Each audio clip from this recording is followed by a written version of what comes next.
अस्सलाम वालेकुम दोस्तों, कैसे हो आप लोग। व्लॉग विद अब्दुर्रहमान में आपका वेलकम है दोस्तों। तो आज हमें ना हरम के अंदर आए थे आज, और आज जुम्मा का हमारा परमिट था नमाज का, तो नमाज़ पढ़ने के लिए आए थे। अभी नमाज़ पढ़ के घर को जा रहे हैं। थोड़ा बहुत वीडियो लिया था, लेंदर नहीं यहाँ पे वीडियो तो फाइन लग जा रहा, इसलिए जो भी है वो आज इंशाल्लाह आपको थोड़ा बहुत बता देंगे, ठीक है।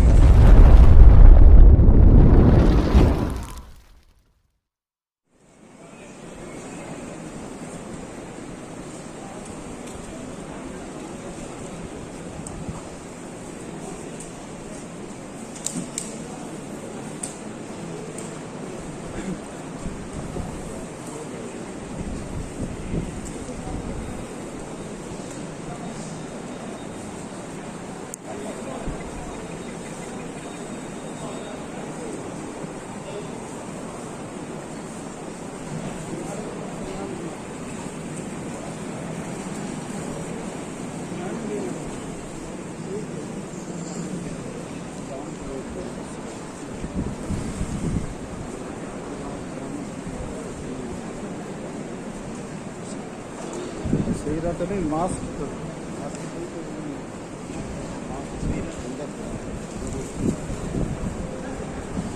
है ना।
भले 3 बजे जाएंगे, मसला नहीं।